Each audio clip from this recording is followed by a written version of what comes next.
안녕하세요. 믿기 힘든 이야기입니다. 오늘 전해드릴 사연은 정말 가슴이 아픈 이야기입니다.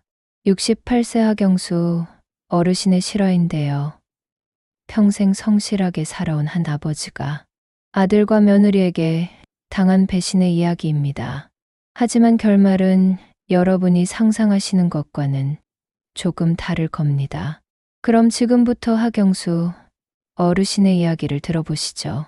하경수 어르신은 68세 평생을 지방 소도시에서 시내버스 운전수로 살아온 분입니다. 새벽 4시에 일어나서 밤 10시까지 하루 종일 핸들을 잡고 시민들의 발이 되어 주셨죠. 40년 넘게 한 번도 사고 없이, 한 번도 지각 없이 성실하게 일해온 분이었습니다. 그런 경수 어르신에게 청천벽력 같은 소식이 전해졌습니다.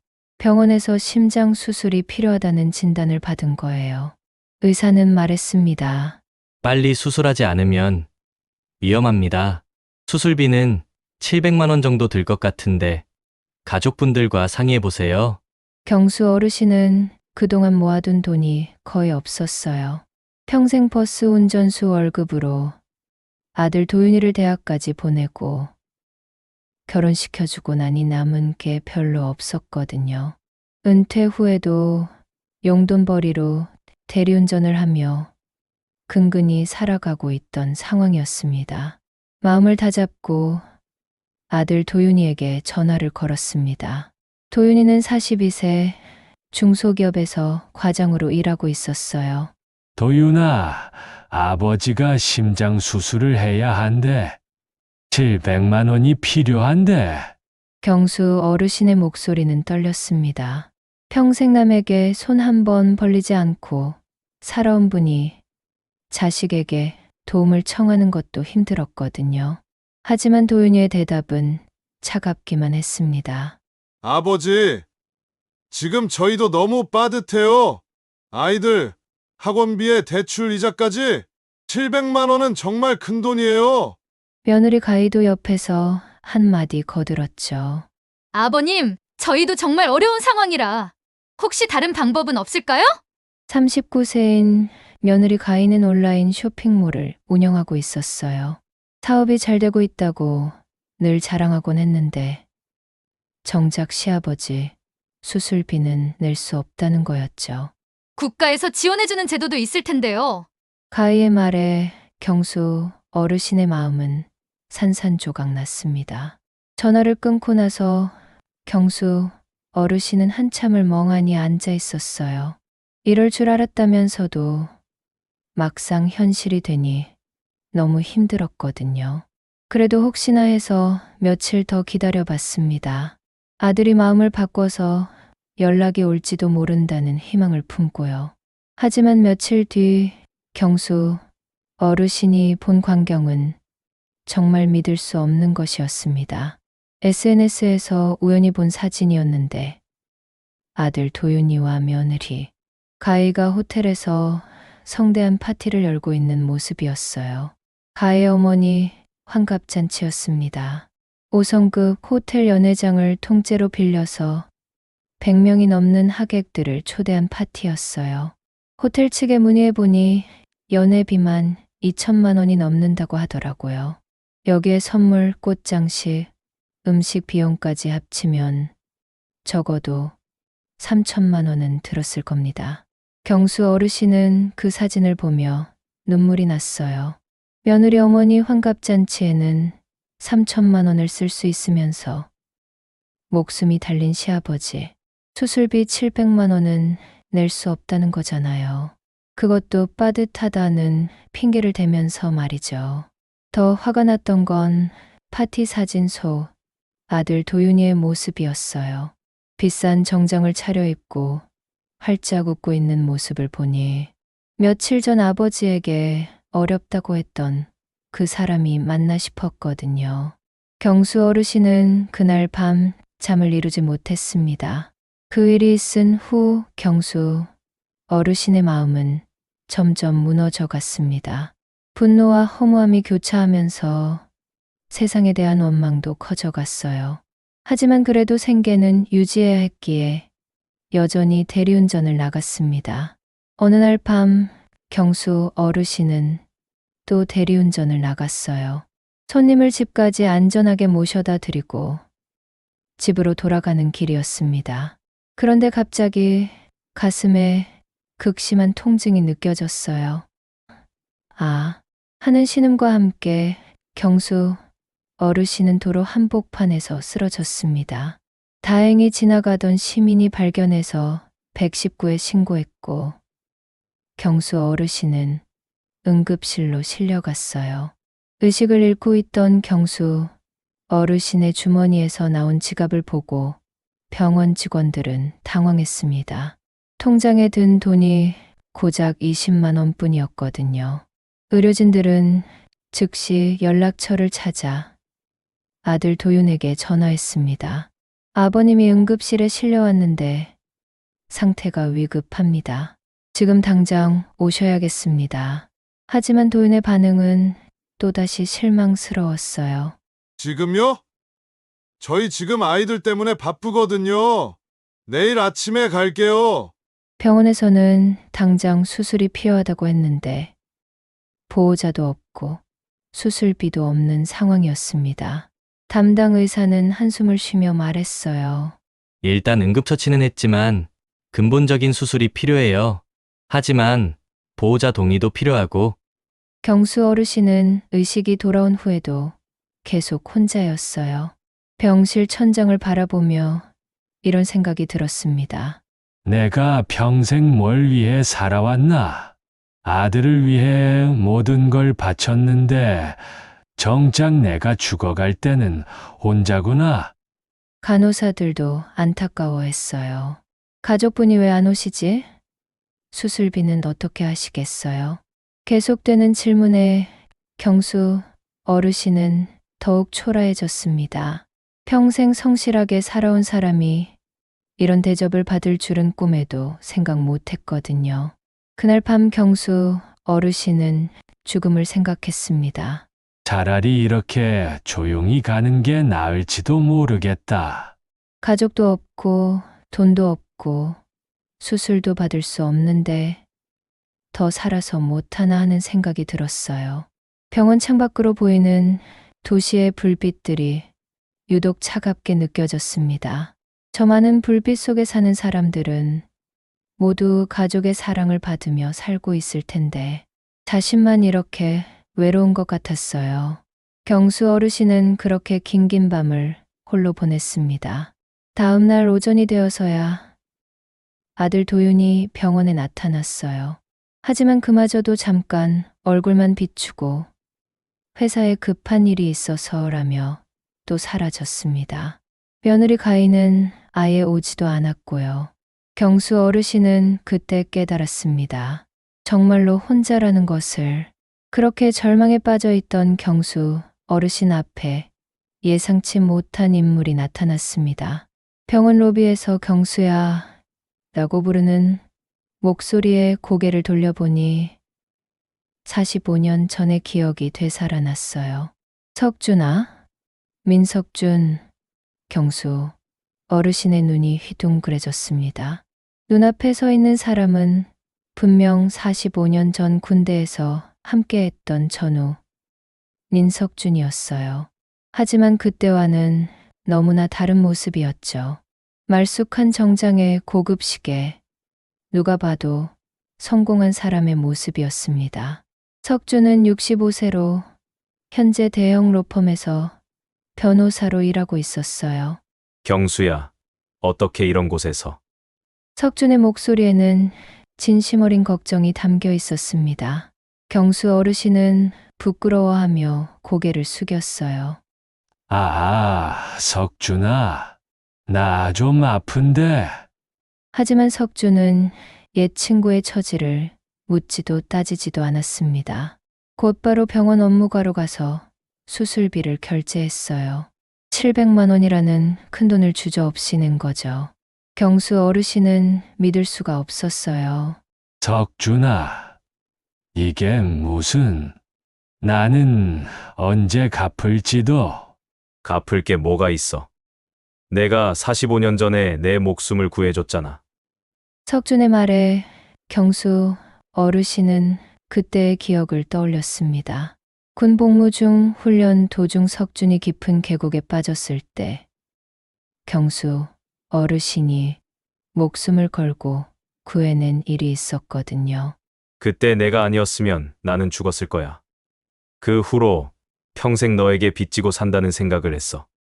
석준은 진심으로 말했습니다. 병원 빚쯤은 당연히 내가 내야지. 수술은 성공적으로 끝났고 경수 어르신은 회복실에서 깨어났어요. 옆에는 석준이 지키고 앉아 있었습니다. 경수야. 깨어났구나. 의사가 수술 잘 됐다고 하더라. 회복 중에 두 사람은 45년간의 공백을 메우며 이야기꽃을 피웠어요.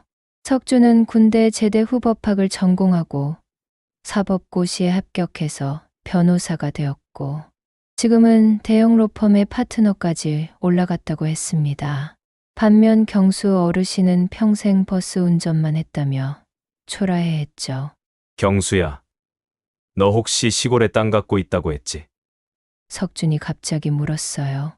경수 어르신은 고개를 끄덕였습니다. 응. 아버지가 물려주신 땅이 있어.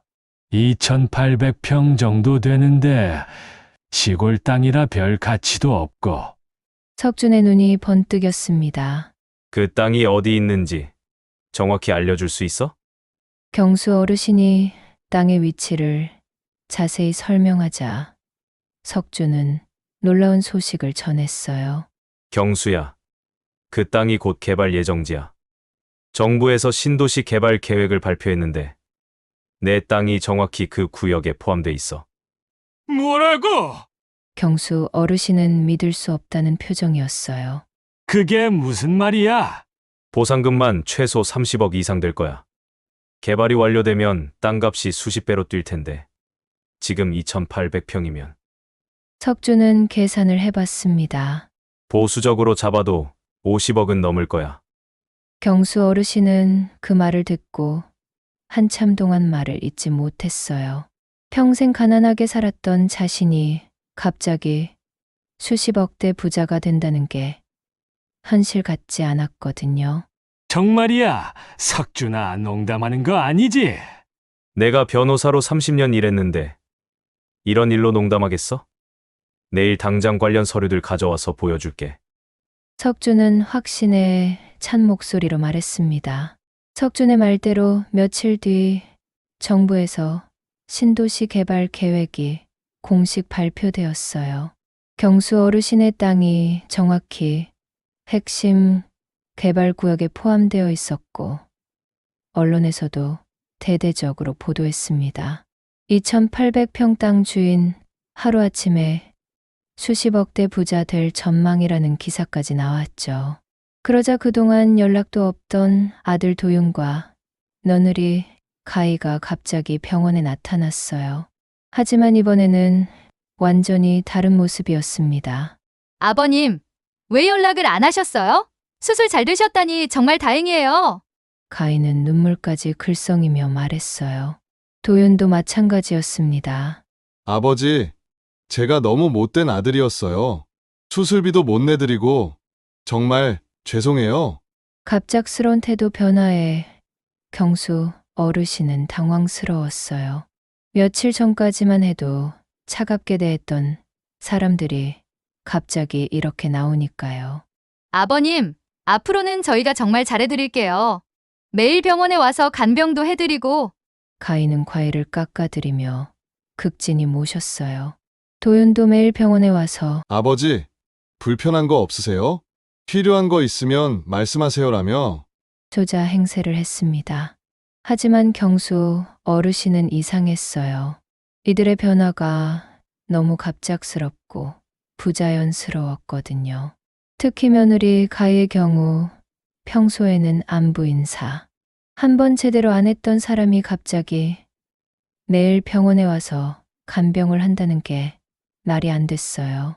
경수 어르신의 의심은 어느 날 밤 현실이 되었습니다. 병실에 누워 있는데 복도에서 도윤과 가희의 목소리가 들려왔어요. 문이 살짝 열려 있어서 대화가 다 들렸죠. 여보, 신문 봤어? 아버지 땅값이 정말 수십억이래. 가희의 목소리에는 흥분이 가득했어요. 어떻게 하면 우리 명의로 넘겨받을 수 있을까? 일단 아버지 기분 좋게 해드려야지. 효자 효부 노릇 좀 하다가 적당한 때 위임장 받으면 돼. 도윤의 대답에 경수 어르신의 가슴이 철렁 내려앉았어요. 그런데 세금이 많이 나올 텐데? 걱정 마. 내가 알아봤는데 상속보다는 증여가 나아. 분할해서 받으면 세금도 줄일 수 있고, 우리 진짜 부자 되는 거야? 그럼 50억이면 대박이지. 애들 교육비 걱정도 없고. 경수 어르신은 그 대화를 들으며 온몸이 떨렸어요. 수술비 700만 원도 못 내준다며 냉정하게 거절했던 사람들이 이제는 수십억짜리 땅을 노리고 있는 거였습니다. 그것도 효자 효부 흉내를 내면서 말이죠. 다음 날부터 도윤과 가희의 행동을 유심히 지켜보니 모든 게 연기였어요. 아버님, 이거 드세요? 하며 과일을 건네주는 가희의 눈빛에서는 계산적인 것만 보였고, 아버지 편찮으시죠?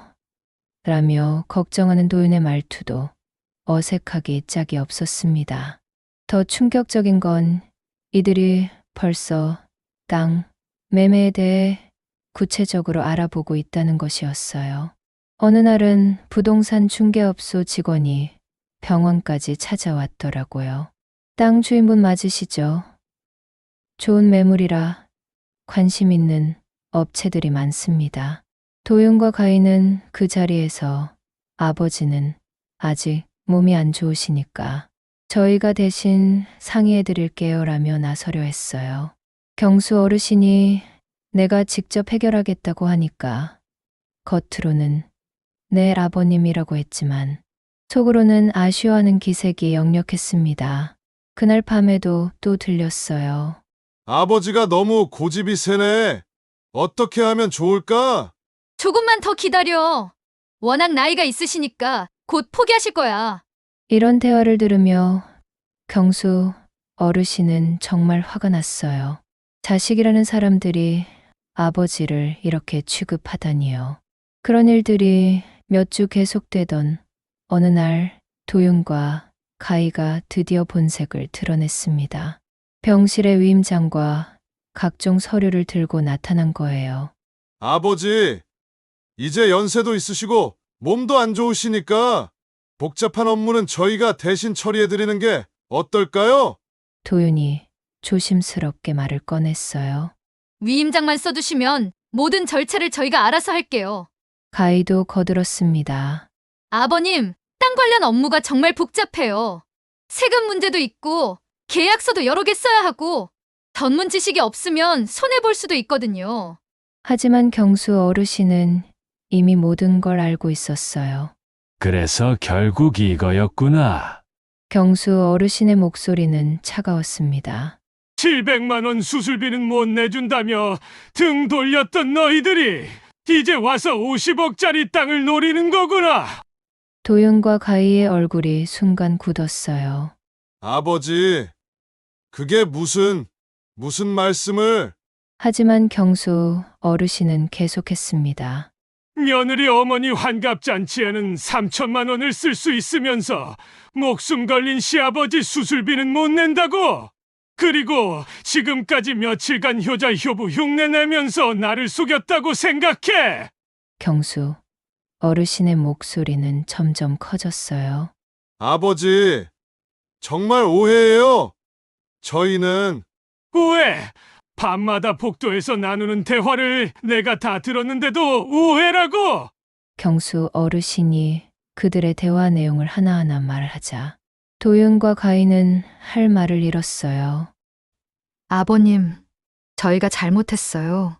하지만 지금이라도 가희가 무릎을 꿇으며 사과했지만 경수 어르신의 마음은 이미 돌이킬 수 없는 강을 건넌 상태였어요. 이제 와서 사과. 너희가 진짜 사과할 마음이 있었다면 내가 수술대에 누워 죽을지 살지 모르는 상황에서 외면하지 않았을 거야. 경수 어르신이 호통을 쳤어요. 그리고 돈이 문제가 아니라면 왜 땅값이 오른다는 소식이 나자마자 갑자기 나타났어? 왜 갑자기 효자 효부가 되었어? 모든 게 계산이었잖아. 도윤이 마지막으로 애원했습니다. 아버지, 저희도 생활이 어려워서 아이들도 키워야 하고 하지만 경수 어르신은 단호했어요. 생활이 어렵다고? 그럼 며느리 어머니 환갑잔치는 어떻게 3천만 원을 썼어? 너희는 돈이 없는 게 아니라 나한테 쓸 돈이 없었던 거야. 우선순위에서 내가 밀렸던 거지. 그때 병실 문이 열리며 석준 변호사가 들어왔어요. 경수야, 내가 부탁한 서류들 준비해왔어. 석준은 도윤과 가희를 보며 알겠다는 표정을 지었습니다. 아버지, 저 분이 누구세요? 도윤이 물었어요. 네, 변호사야. 앞으로 내 재산 관리를 맡을 분이지. 경수 어르신의 대답에 도윤과 가희의 얼굴이 새하얗게 변했어요.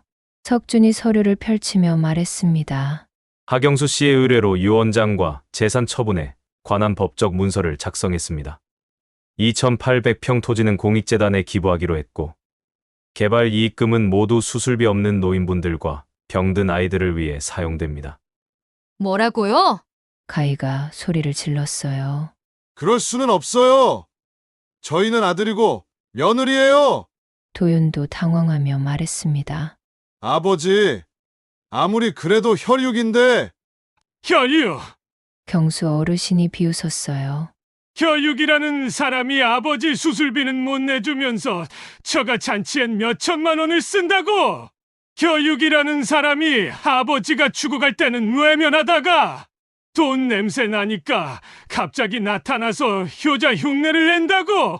경수 어르신의 목소리에는 45년간 쌓인 실망과 분노가 모두 담겨 있었어요. 오늘부로 너희는 내 자식이 아니다. 나도 너희 아버지가 아니고. 아버지, 도윤이 무릎을 꿇었지만 소용없었어요. 석준 변호사가 차분히 설명했습니다. 법적으로 모든 절차가 완료되었습니다. 이미 공증금 마쳤고 재단 설립 절차도 진행 중입니다. 가희가 마지막으로 악을 썼어요. 이런 식으로 하시면 안 돼요. 법적으로 문제 삼을 거예요. 하지만 석준은 미소를 지었습니다. 법적으로 전혀 문제 없습니다. 본인 의사가 명확하고 정신적으로도 온전한 상태에서 내린 결정이니까요. 그리고 혹시 나중에 재산을 노리고 다시 접근한다면 그때는 법적 조치를 취할 겁니다. 접근 금지 명령도 신청할 수 있어요. 석준의 말에 도윤과 가희는 완전히 기가 꺾였어요. 결국 이들은 빈손으로 병실을 나갔습니다. 가희는 나가면서도 이럴 줄 알았으면 처음부터. 라고 중얼거렸는데 그 말에서 이들의 본심이 다시 한번 드러났어요.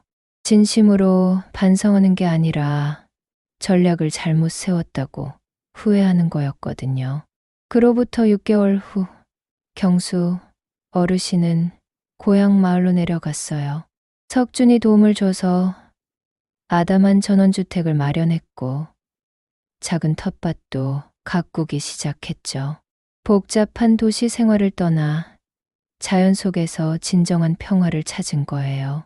매일 아침 일찍 일어나서 텃밭에 물을 주고 오후에는 마을 어르신들과 함께 게이트볼도 치고 저녁에는 석준과 전화 통화를 하며 하루를 마감했어요.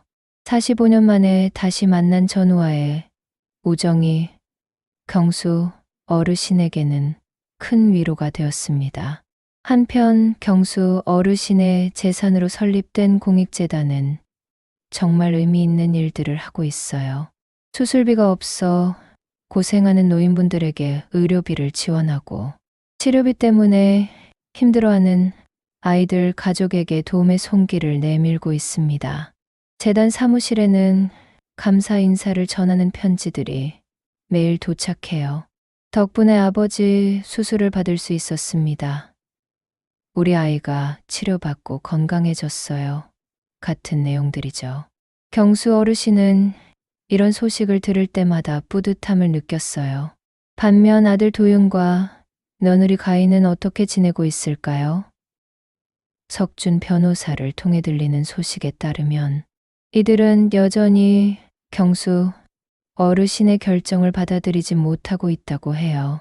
다른 친척들에게 아버지가 이상해지셨다, 변호사에게 속으셨다 며 험담을 하고 다닌다는 얘기도 들렸죠.